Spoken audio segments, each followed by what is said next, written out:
All right, what's going on, folks? Ted from Immersion here, and I am at Pax East, and I'm here with Jerry Holkins, which is a very exciting interview for me. Oh, I'm so glad. I'm so glad you think so. Yeah, well, you know, we've had a handful of interactions over many years at random conventions, and mostly at the bar at Pax East. Yes, I've been to a couple. You know, this is actually we made a special shirt to recognize it. This is actually the 50th PAX show. No way, really? Yeah, there's Wow. only two of us that have been to every everyone? show. That's cool. It's me and our creative director Tycho, Okay. who is also like my war game buddy. So Yeah, we have a sacred bond.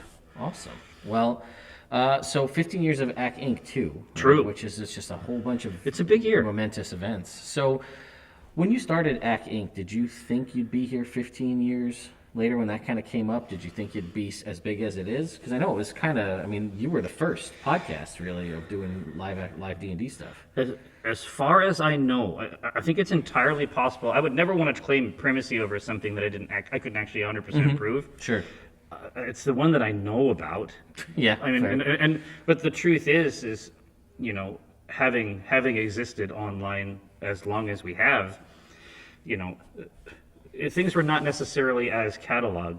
Now it's, you know, it's down to the nanosecond, Sure. and it's there, and there's typically some kind of a trail. Nowadays, if you try to follow a link from 2008, there's every likelihood you're not going to arrive at a site. Sure. You know what I mean? Yeah, definitely. And so, no.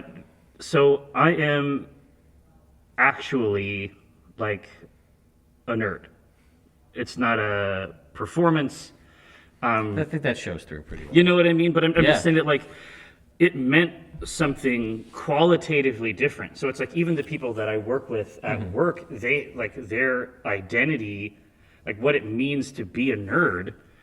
They are still nerds, like you know, like they recognize this, but it just, you know, but Mike and I are just enough older than them that it sort of meant something different. And so, as a generality, no, it's not my expectation that anything I put my hands to will endure. I just try to do things that are interesting, and if someone else agrees that it was interesting, then I get to do it again. And Acquisitions Incorporated has just been an opportunity to do that more or less consistently for 15 years. And over that time, what was like essentially for us, like a creative services project that became like a fun hobby, that constitutes an authentic medium now with many players. And the fact of the matter is that something very similar happened with webcomics as well. Sure. Yeah. Makes sense. It's odd to be early on these things as many times as we have. So Yeah. if you look at PAX, Penny Arcade, Child's Play, So yeah, all the things. Acquisitions Incorporated. I'm sorry, I never actually thought about it before. Yeah, no. That That's okay. This is groundbreaking we're stuff. right kind here. we're kind of early. It's possible, and it's entirely possible that something that we've done was actually too early, and it just didn't. It wasn't at the right time. But these other things have been the right kind of early. Yeah. You know what I mean? But early on, we had no idea. It wasn't even clear to us that people liked it. Oh, okay. Because, like I say, nowadays it's like this. If it's before Twitter is in casual common parlance, before it's a norm, Right. where you have people who have millions of followers or whatever, you don't necessarily know that people like what you did, and you don't have the same type of statistics. I mean, we made the game. We had a super good time. It was me, Mike, and Scott. We had a super good time, and then, you know, later on we made another one. But I mean, do you know the story about the first time we ever did it at PAX East? I don't know. Oh, then Well, behold. please regale me. Yeah, you can buckle up.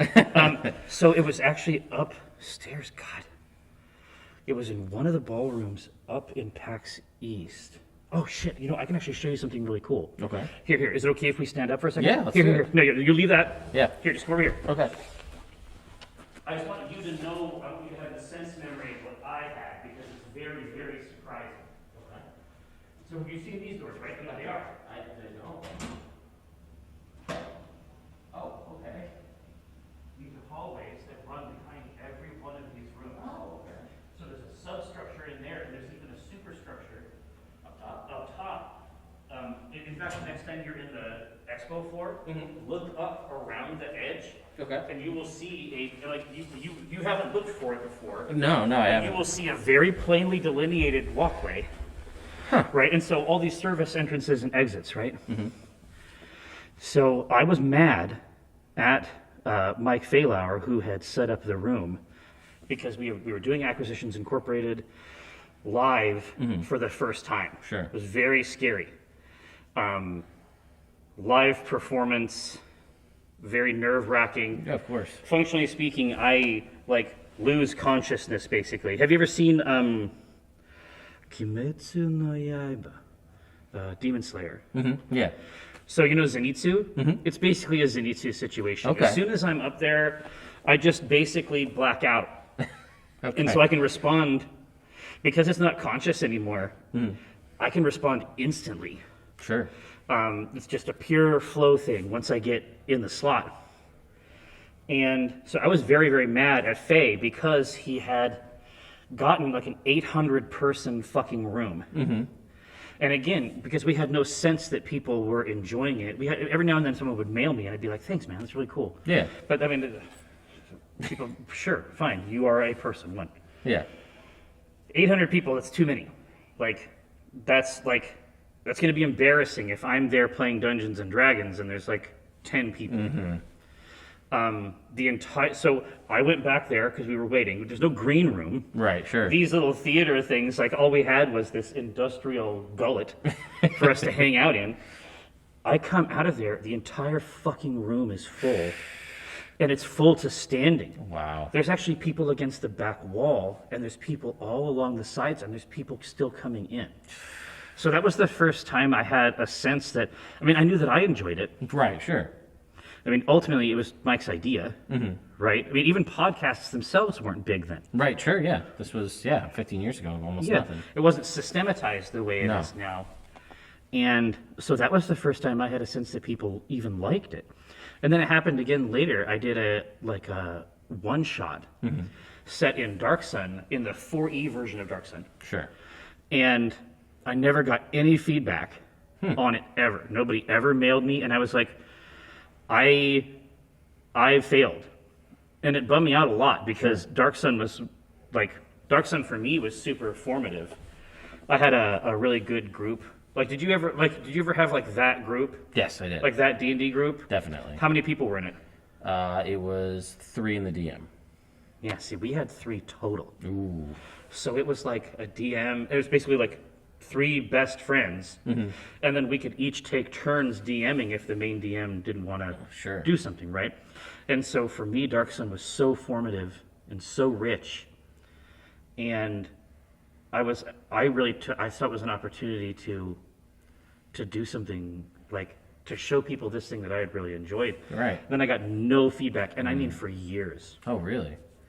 And it wasn't until years later that people were like, "Oh yeah, that's my favorite one." And I'm like, "Well, it would have been great to know this years ago." I still feel bad, even though it's demonstrably untrue.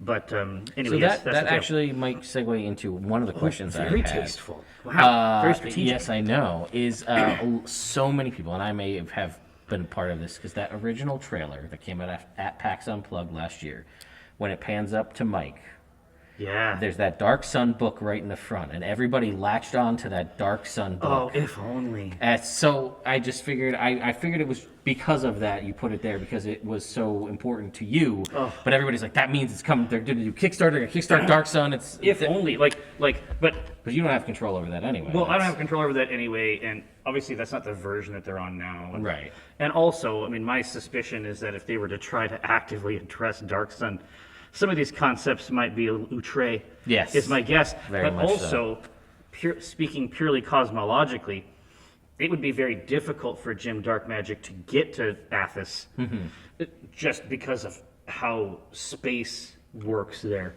Right. Yeah, the planet itself, as I recall, is sort of situated outside the prime material, so it might be a difficult way. Even a wizard of his power. Of course. So I did have some questions that I got from some folks. So Yes, I let's saw see. that. I saw it was a rich harvest. Yes. So I guess we'll start. Can I focus more Acq Inc? Yeah. And there's some very Omin specific No, questions. I am at your service. You pull whatever lever you want. Oh, you know what? I'm going to bring this up because people mentioned you had the Kickstarter. Obviously, congratulations by the way on thank making God. the funding. Thank God. Oh man, that's so stressful. I But can only imagine. you know, my fantasy scenario, because it only gets weirder from here, and involves, you know, at various junctures, the return of people that you might want to see at the table. So, you know, hopefully that will continue to creep. And there's also the my novel is actually part of this Kickstarter. Yes, I saw that Should too. we arrive at that sacred juncture? Yes. Well, that being said, just to confirm for folks, this isn't the end of live show Acq Inc. This is in addition fuck to that. no. Okay, I know that. God, that's why we have this show. I know. I'm very excited to see that too, and that's you- there are some people who were including, oh, this must be all they're going to do now. They're not, and I was like, nowhere was that ever said. But this is clearing that up. No, it's too fun. It's way It's- too fun to do at PAX. But also, part of the reason that we want to do it is because these are just very different shows, right?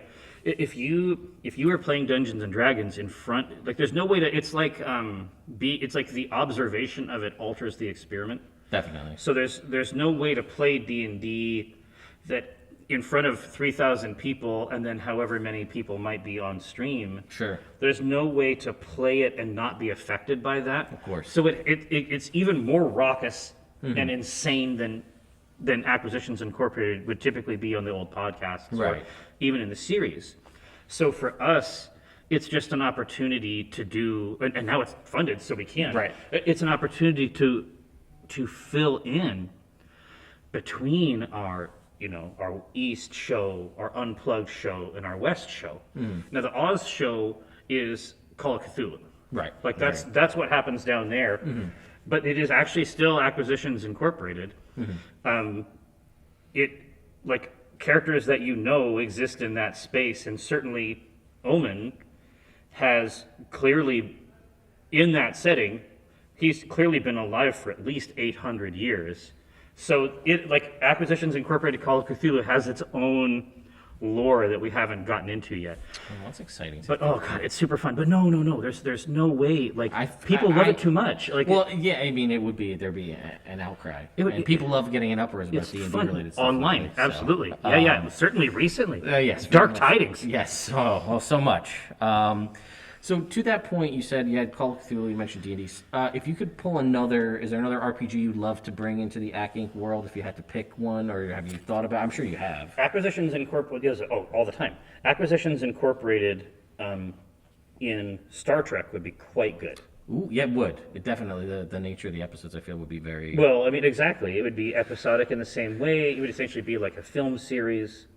So which generation are we talking? I mean, my suspicion is that if you were to try to address that, you just want to go straight at TNG. Yeah, okay. Just because That's what I that's like the figured. biggest, it's the largest it's the choicest cut. Yeah. It's right in the middle of all the timelines, and of course, because it's Trek, there's all kinds of ways to connect dots.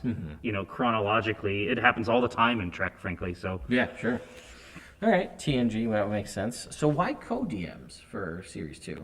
I mean, other than the fact that if you can, why wouldn't you with those two? Chris expressed an interest in coming back to the table. All right. Like, that really is the inspiration. That's- Between Jeremy, and also I think that, I mean, you know as well as I do, there's a lot more, the output, especially the book output from Wizards is cranked. Definitely. And Jeremy is like the lead rules designer. And I think that it's probably pretty tough to come up with all this stuff Sure. and travel and do it when you're on like a gruesome, like when you're basically always shipping, right? When you get time to it. And so I think that tag teaming might actually just help make it more fun for them. But I mean, they're like really, really good buddies. Yeah. Well, I mean, they'd have to be, I would hope.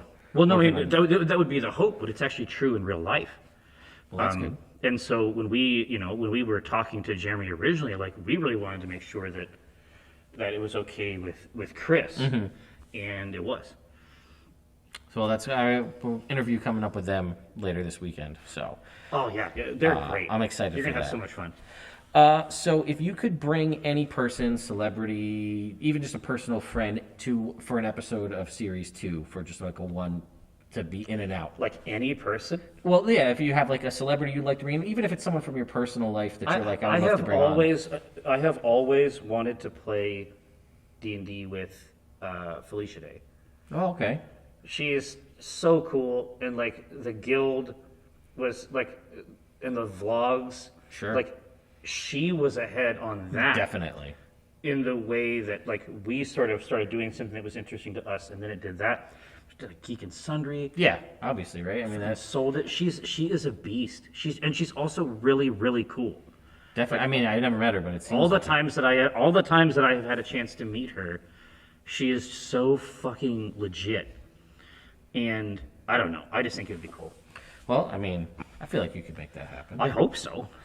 All right, let's transition to some Omin questions. Yeah, dial it up. So, obviously, Omin was built for 4E, adjusted for 5E. Yes, and then adjusted even inside 5E to war.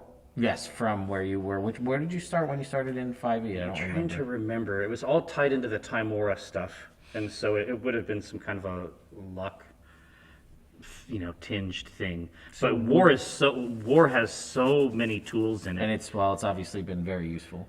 Oh my as we've gosh, seen. with that being able to just dish up another attack, especially if you're built to fucking smash people with your maul, being able to use your bonus action for just another fucking attack, and then at the beginning, of course, the blessing that you can issue. Yeah.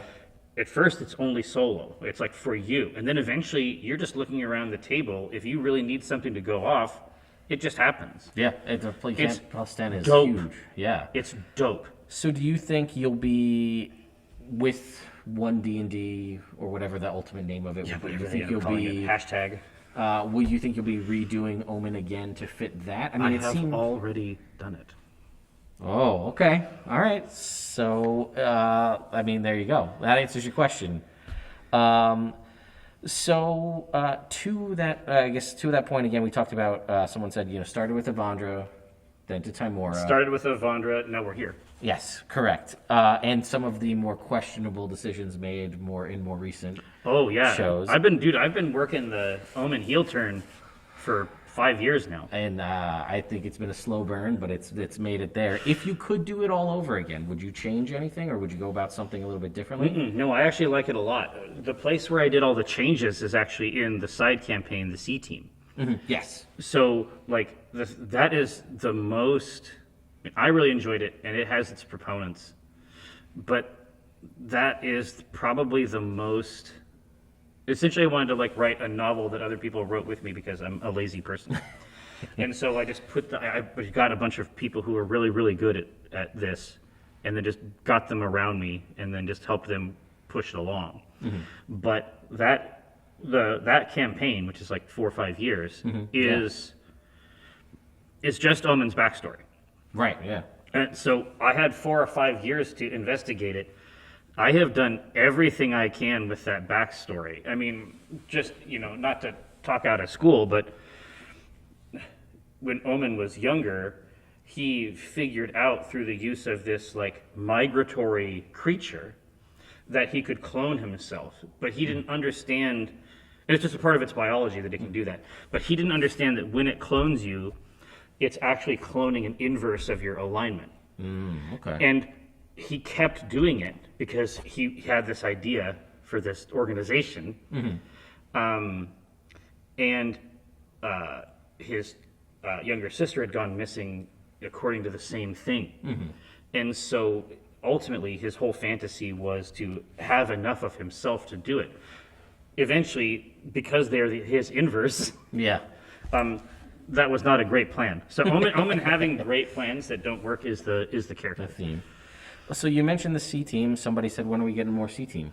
Well, I mean, unfortunately, I know there's some on the Kickstarter or potential talk of that. Oh yeah, well there's definitely some people on there for sure, but it's even crazier than that. So I think that for Ryan, who plays Dinar but is also runs PAX, his dream was that it would be funded by the time the show started, so he wouldn't have to have that in his mind. Sure. He can actually completely focus on the show and then just not miss a beat, come back onto that when we get back. And so when it comes to the Kickstarter proper, he was like, hey, if we fund by the show, we'll come back and do a C-Team one-shot. But he did not talk to me about that. Which honestly I think is very funny, but he also wouldn't have done it if he didn't think that I could do it or that I wouldn't be ready to do it. Right. And so, I mean, immediately as soon as I saw that original one, because I had seen it before it funded, I have a million, I've been thinking about reunion games all the time, and so I have a million different ones. The main thing I tried to do with the C-Team was make it feel like time had passed in the game, so that people change, people get married, people have children, towns change when important things happen in them. And the game itself actually has a very discrete calendar, because it was like a live game, right? Yeah. It has a very discrete calendar of holidays and events. Right, sure. Yeah. And so every year, those things actually come back and they're inflected by things that have changed, or it's an opportunity to put some kind of a twist on it. It has special cuisine and specific events. God, there's a bunch of really cool stuff in it. You definitely should check it out. By the way, taking what it was just the tiniest fragment of what is Red Larch and just making it. Yeah, there's not much there. There's like a place that has chickens. Yeah, it's not much at all. And there's a wagon place that, it gets quite perverted, I would say, with the proprietor. The C-Team. It's neat. It's really good. It's really sweet. It's a really sweet game. It is. Well, and I love watching all the things you did to do things like chat interaction and stuff like that. Oh, too. yeah. That was. We had a great time, especially at the end. There's a lot of lore unlocks and so much, and that has impacted a lot of the way that even I play at my games. To allow to have chat interaction, it is fun. Charges and ultimates and things like that. It's such a cool concept. But there's also things early on, like the audience was like things that are now canon. A lot of times the audience was actually doing. So there is one of the more. There's a character that. The channel seemed to enjoy. Hang on a second. But basically, he wasn't supposed to be a big deal at all, but you know how it is. Sure, yeah. DM, of course, they fucking... Yeah, the NPC that you and there's this guy, but here's the whole story, and they're like, oh no, let's learn more about that It's guy. like this teen werewolf named Trevor, and the whole thing was... I named him Trevor because it was supposed to be like an NPC one-time joke. But... essentially, there is a coven of vampires, but it was actually a vote in chat whether they were real vampires or whether they were some kind of LARP adjacent community, right? Sure. And so that changed, and then the Doomgate Inn is sort of our Halloween game. So every Halloween you go back and you see what's happening at that place, and in fact. The Doomgate Inn is essentially like a monster. It's like a Monster High sort of thing. Yeah. It's really not living people don't really go there. They don't stay there. Sure. Right. It's a little bit off the road, but the idea of the Doomgate Inn is that it's full of all these strange creatures, and those creatures are played by the characters. And so it's like when you do a Doomgate episode, typically. Everybody is playing a different character that has a much simpler character sheet, just a couple specific abilities, but they really leaned into this completely pretend side campaign. Well, I remember there was animatics and stuff you guys had done for some of that stuff too, and those were fantastic. By Z Bashu. Yeah, fantastic stuff. Let's see. Did we get through all of the... so somebody had just said, what's the next leap for PAX? We talked a lot about how you're early for so many other things in the past. Do you have something you're shooting for? Obviously, the Kickstarter is a thing, but like, Yeah. for PAX or Penny Arcade as a whole, is there some new venue you're thinking about to jump into? I mean, for right now, after a couple of years of not being able to do them, I think that we're pretty happy just to be doing them again. Sure. We haven't gone too crazy on that, but like, is there going to be a new show or something like that? I mean, there certainly could be. Right now, the whole idea has basically just been to like bring the shows back and then nurture them and nourish them so that as the world is sort of waking up and when people are ready to come back to shows, and that's on the attendee side and it's on the vendor side, right? I mean, Mike's coming back to West. Well, that's exciting, right? But I'm saying, and he'll be playing his gym, and it'll be a good time. But the main thing is like everybody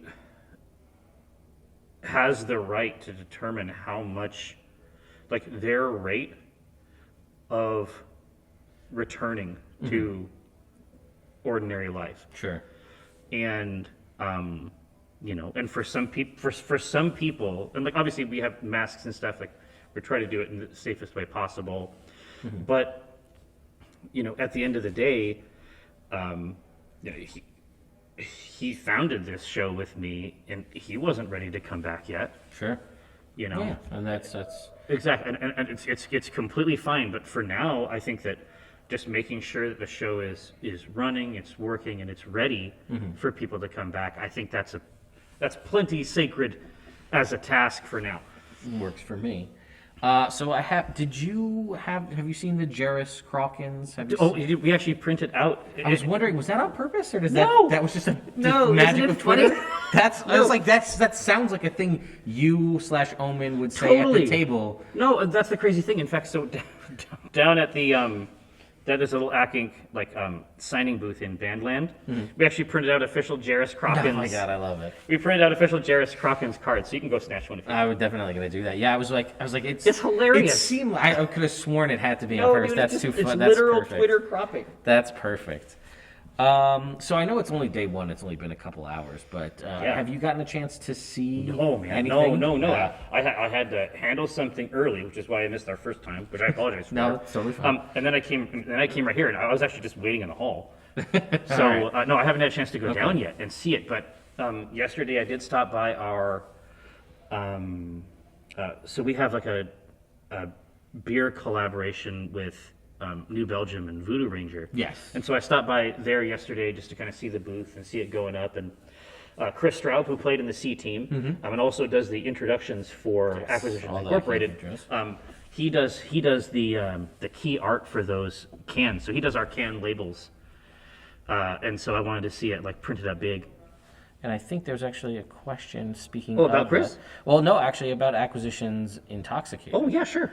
And I don't see it in here, but I know I had it. It was something on Twitter. Yeah, it was something along the lines of, how did it come about to get it started, and your thoughts about it. Oh, it's fun.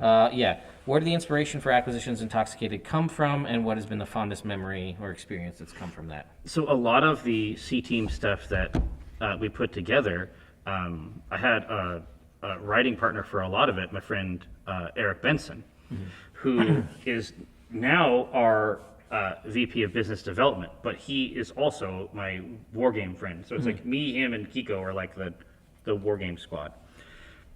And he's been a home brewer forever, but he is a home brewer like connected to like are you familiar with the SCA? No. The Society for Creative Anachronism? No, that sounds pretty cool though. It's like it's not LARP.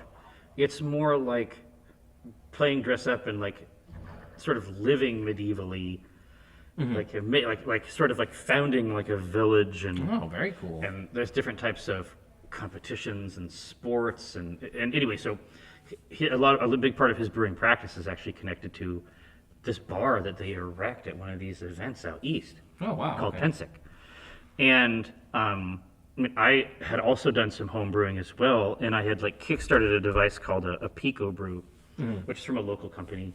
But essentially, it's like I think it's like an Arduino. Ultimately, in there, it's like some kind of an Arduino-driven Internet of Things brewing implement. And we had been looking for an excuse to use it. Sure. And then he's like, we should just do a show, show on Twitch. And it gets ported over to YouTube now. But essentially, it's just a way to like make drinks of various kinds. We've done a mead and we've done a wine, but mostly it's beers. And because it's the most interesting. Like wine and mead are not especially sophisticated practices. Their inputs are quite simple. Sure. Beer can be pretty crazy. And so we had done, and now we've done it for almost 5 years. So we have hundreds of beer recipes, and each one of them is either designed to evoke a specific fantasy thing, typically from Dungeons and Dragons, or it's designed to be an actual artifact of that world, like something that you can have, something that you would be able to have, like if the game were real. And so at Red Larch, the Dran and Courtier, we have done the beers that like Omin's mom makes at the inn. We have the Red Larch regular. Yeah, sure.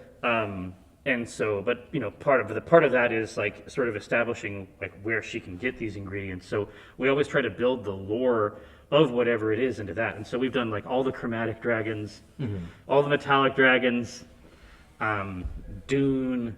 Sure. Have you ever played Deep Rock Galactic? No, I don't think I have. Look it up. Okay, I'll check it out. It's pretty good. All right. Ultimately, this story is gonna end with you purchasing several codes for your friends. Unfortunately, I apologize. Well, that's okay. You know, it's okay by me. But yeah, so video games, but mostly fantasy and Dungeons and Dragons. We have put together hundreds of beers that we then brew and try. Like that's sort of the arc of each individual show, and then that's how we ended up with the Voodoo Ranger collab, because they had watched the show. That's awesome. And then we ended up making beers with them, and so you know, all the domestic shows typically have a beer collab with them. We did Foe Slayer, Dual Wield. It's an IPA this time around. Right? The Voodoo Ranger line in general is all IPAs, Perfect. and these days mostly like hazy. So they don't tend to emphasize bitter notes. They're mostly sweet or floral.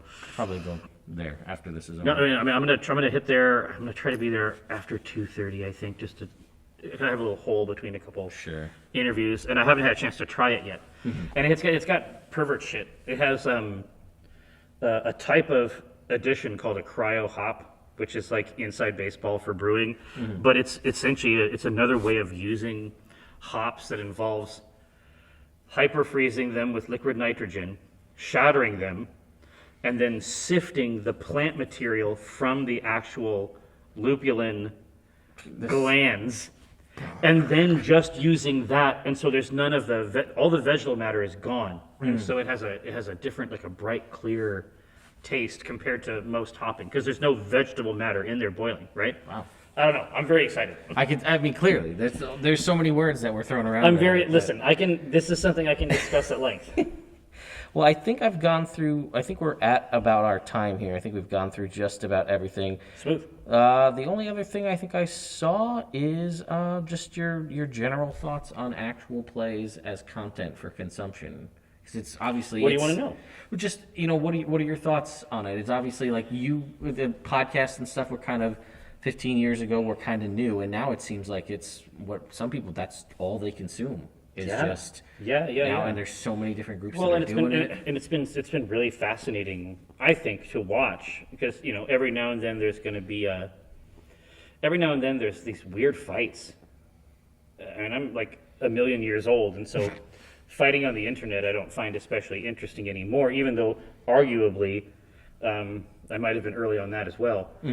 But there was a period of time where the big conversation was like, hey, if you just watch these shows, are you even a part of the Dungeons and Dragons community? And what I would say is that we don't get to determine how a person comes in, but we do have some say in how we treat that person once they arrive. And they're not gonna play if their first exposure is to a bunch of people who are assholes. But the truth is, there's no way to not play it. Right. If you're watching those and you're enjoying it and having fun, it's just start a clock, just start a timer, because It's just a matter of time until that person, takes the plunge. Yeah, I agree. know what I You know mean? what? I had one last quick question.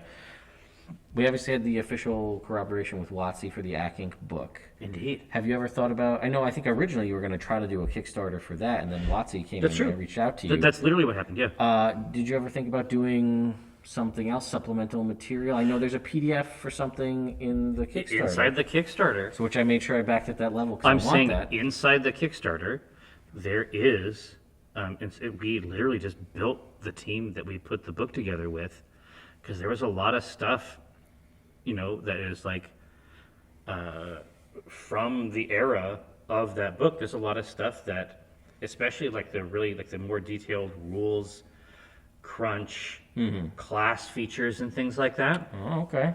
The book has an incredible adventure and it has a lot of vibes. Sure.